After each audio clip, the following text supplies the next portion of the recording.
Hi hello പത്തരമാറ്റിന്റെ എല്ലാ പ്രിയപ്പെട്ട പ്രേക്ഷകർക്കും മെട്രോ സ്റ്റാറിലേക്ക് സ്വാഗതം. അങ്ങനെ പത്തരമാറ്റില് ഇപ്പോ ആദർശം നയനയും കൂടി ഒന്നിക്കാൻ വേണ്ടിയിട്ട് പോകുന്ന നിമിഷങ്ങളാണ്. അത് മാത്രമല്ല, അതിനോടൊപ്പം തന്നെ ജലജയ്ക്കും ജാനകിക്കും അനാമികയ്ക്കും ഒരു കിട്ടിലൻ തിരിച്ചടി കിട്ടാൻ പോകുന്ന ദിവസങ്ങളും കൂടിയാണ്. എന്തൊക്കെയായിരിക്കും സംഭവിച്ചിട്ടുണ്ടാവുക എന്ന് നമുക്ക് നോക്കാം. അതിനു മുൻപ് ആദ്യമായിട്ടാണ് ഈ ചാനൽ കാണുന്നതെങ്കിൽ തീർച്ചയായിട്ടും സബ്സ്ക്രൈബ് ചെയ്യുക. അപ്പോൾ ഞങ്ങളുടെ പുതിയ സീരിയൽ റിവ്യൂ വീഡിയോസ് എല്ലാം നിങ്ങൾക്ക് ലഭിക്കുന്നതായിരിക്കും. അങ്ങനെ വളരെ വലിയൊരു പ്രശ്നത്തിൽ തന്നെയാണ് ഇപ്പോൾ നയന വന്ന് പെട്ടിരിക്കുന്നത്. എന്തായാലും നയനയ്ക്ക് ഇപ്പോൾ കാര്യങ്ങളൊന്നും അറിയത്തില്ല. ആദർശേട്ടൻ ഈ കാര്യങ്ങളെല്ലാം സത്യങ്ങളെല്ലാം അറിഞ്ഞു വെച്ചിട്ടാണ് തന്നോട് ദേഷ്യം കാണിച്ചതൊന്നും നയനയ്ക്ക് അറിയത്തില്ല. എന്നാൽ ദേവയാനി പറഞ്ഞതെല്ലാം കേട്ടിട്ട് ആദർശ് ദേഷ്യത്തോടു കൂടി ഇറങ്ങിപ്പോയി. ആ ഒരു ദേഷ്യം കണ്ടിട്ട് തന്നെ അവിടെ ജയനും അജയനും ഒക്കെ പറയുന്നുണ്ട്, ആദർശ് ദേവയാനി ഇത്രയും കാര്യങ്ങൾ പറഞ്ഞിട്ട് പോലും ആദർശിനൊരു മാറ്റവും ഇല്ലല്ലോ, ആദർശ് ഇപ്പോഴും ആ ദേഷ്യം മാറ്റി വിശ്വസിക്കാനൊന്നും തയ്യാറായില്ലല്ലോ എന്നുള്ളൊരു ടെൻഷനായിരുന്നു ജയനും അജയനും ഒക്കെ. മുത്തശ്ശനും അതേ ടെൻഷൻ തന്നെയായിരുന്നു. എന്നാൽ ആദർശ് സത്യം മനസ്സിലാക്കും, ആദർശ് എല്ലാ കാര്യങ്ങളും മനസ്സിലാക്കും എന്നൊക്കെ മുത്തശ്ശൻ ഓരോ കാര്യങ്ങളിങ്ങനെ മനസ്സിനെ പറഞ്ഞ് പഠിപ്പിക്കുന്നുണ്ടായിരുന്നു. എന്നാൽ ആദർശ് നേരെ നയനയുടെ വീട്ടിലെത്തിയ ഉടനെ തന്നെ കനകയും ഗോവിന്ദനും നയനയും അവിടെ ഉണ്ടായിരുന്നു.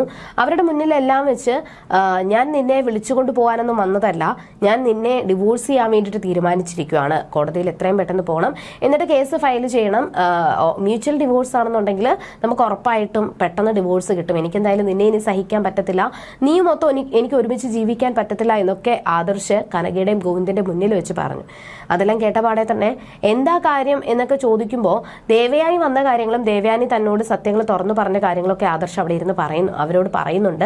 അതെല്ലാം കേട്ടിട്ട് നയനയോട് ഞങ്ങൾ സത്യം തുറന്നു പറയാനായിട്ട് പറഞ്ഞിരുന്നതാണ്, പക്ഷെ നയന അത് പറയാനായിട്ട് കൂട്ടാക്കിയില്ല. അവൾ വലിയ വാശിയിലായിരുന്നു. ദേവയാനി നയനെ വിലക്കിയിട്ടുണ്ടായിരുന്നു, സത്യം പറയരുത്, ആരോടും തുറന്നു പറയരുതെന്ന്. അതുകൊണ്ട് ദേവയാനിയുടെ വാക്കുകൾ അനുസരിക്കുക മാത്രമാണ് നയന ചെയ്തതെന്ന് പറഞ്ഞു. പക്ഷെ അതൊന്നും കേൾക്കാനോ വിശ്വസിക്കാനോ ആദർശ് തയ്യാറായില്ല. എനിക്ക് നയനയോട് കുറച്ച് കാര്യങ്ങൾ സംസാരിക്കണം, പേഴ്സണലായിട്ട് സംസാരിക്കണം എന്ന് പറഞ്ഞപ്പോൾ നയന ആദർശിനെയും കൊണ്ട് നേരെ റൂമിലോട്ട് പോയി. അവിടെ വെച്ചും നയനയോട് സ്നേഹത്തോടെയല്ല മറിച്ച് ദേഷ്യത്തോടു കൂടി തന്നെയാണ് ആദർശ് സംസാരിച്ചത്. നയന ചെയ്തത് വലിയ തെറ്റായി പോയി എന്നൊക്കെയുള്ള ഒരു രീതിയിലായിരുന്നു സംസാരിച്ചത്.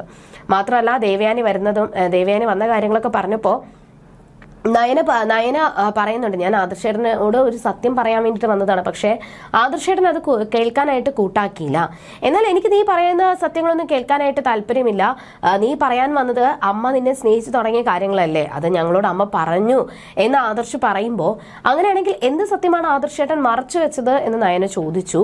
അപ്പോൾ ആദർശ് പറഞ്ഞു, നീ അമ്മയും നീയും തമ്മിൽ സ്നേഹിക്കുന്ന കാര്യം ഞാൻ അറിഞ്ഞിട്ടുണ്ടായിരുന്നു, എനിക്കതിൻ്റെ സൂചനകൾ കിട്ടി, ഞാൻ ആ സൂചനകളിൽ പിടിച്ച് പിന്നാലെ വന്നപ്പോഴാണ് ഞാൻ സത്യങ്ങളെല്ലാം മനസ്സിലാക്കിയത്. പക്ഷേ ആ സത്യങ്ങൾ നിനക്ക് എന്നോട് തുറന്നു പറയാമായിരുന്നു, ഞാൻ ഇന്ന് വരെ നിന്നോട് ഒരു കാര്യം പോലും മറച്ചു വെച്ചിട്ടില്ല. എന്നാൽ നീ അത് പറയാനായിട്ട് കൂട്ടാക്കിയില്ല. കരൾ കൊടുക്കാനായിട്ട് നീ തയ്യാറായപ്പോഴും ഞങ്ങൾ എല്ലാവരും നിന്നെ എതിർത്തതാണ്, നീ പോകാൻ പാടില്ല എന്ന് നിന്നെ തടഞ്ഞതുമാണ്. പക്ഷേ നീ ആ ഒരു എതിർപ്പുകളെ മറികടന്നുകൊണ്ടാണ് നീ കരൾ കൊടുക്കാനായിട്ട് തയ്യാറായത്.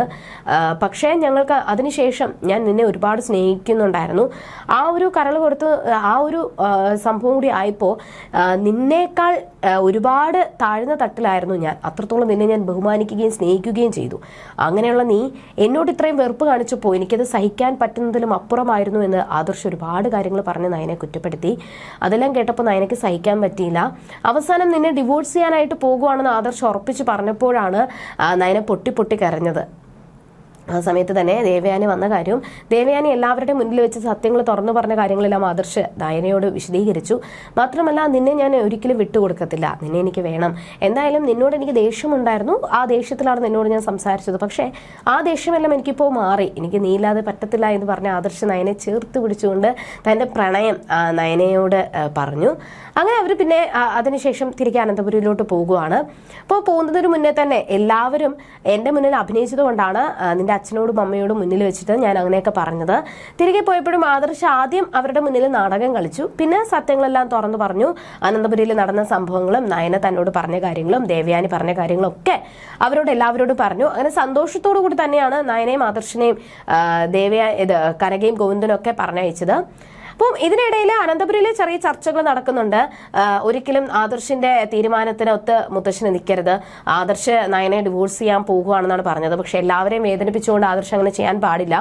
അതായത് ആദർശ് ഡിവോഴ്സ് ചെയ്യണം, എന്നാൽ ഞങ്ങൾക്ക് അതിനോട് എതിർപ്പാണ് എന്ന് മറ്റുള്ളവരെ ധരിപ്പിക്കാൻ വേണ്ടിയിട്ട് ദേവയാനിയും ജാനകിയും അനാമികയും കൂടി ചെറിയൊരു നാടകം കളിച്ചു.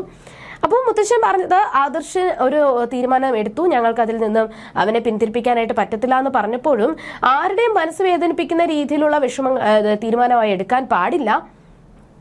നയനെ വിളിച്ചുകൊണ്ട് വരാൻ പറ്റത്തില്ല എന്നുണ്ടെങ്കിൽ കുഴപ്പമില്ല, അവൾ അവിടെ തന്നെ നിന്നോട്ടെ, അല്ലാതെ അവനെ നിർബന്ധിച്ച് അവനെ വേദനിപ്പിക്കരുതെന്നൊക്കെ ജലജ പറഞ്ഞുകൊണ്ടിരിക്കുമായിരുന്നു. അങ്ങനെ പറഞ്ഞു തീരുന്നതിന് തൊട്ട് മുൻപ് തന്നെ അനന്തപുരിയിൽ ഒരു കാറ് വന്നു നിന്നു. നോക്കുമ്പോൾ അതിൽ നിന്നും ആദർശും നയനയും നടന്നു വരുവാണ്. നയനയുടെ കൈ പിടിച്ചുകൊണ്ടാണ് ആദർശ് അനന്തപുരിയുടെ അകത്തേക്ക് കയറി വരുന്നത്. ഇത് കണ്ടപാടെ തന്നെ ജലജയുടെയും ജാനകിയുടെയും അനാമികയുടെ ഒക്കെ കിളി പറന്നുപോയി. അജയനും ജയനും മുത്തശ്ശനും പിന്നെ മുത്തശ്ശിക്കും ദേവയാനിക്കൊക്കെ ഒരുപാട് സന്തോഷമാവുകയും ചെയ്തു. എന്നാലും അവിടെ ചെന്നത്തെ കഥ അവസാനിക്കുമ്പോൾ ഇനി എന്തൊക്കെയായിരിക്കും സംഭവിക്കുക? നയനയും ദേവയാനിയും ഒന്നിച്ചു എന്നറിയുമ്പോൾ ഇനി പലരുടെയും കിളികളും പോവും. പിന്നെ അതിനുശേഷം ചില ഗൂഢാലോചനകൾ നടക്കും. എന്തൊക്കെ സംഭവിക്കുമെന്ന് നമുക്ക് വരുന്ന എപ്പിസോഡുകളിൽ കാണാം. അതുവരേക്കും ടാറ്റാ ബൈ.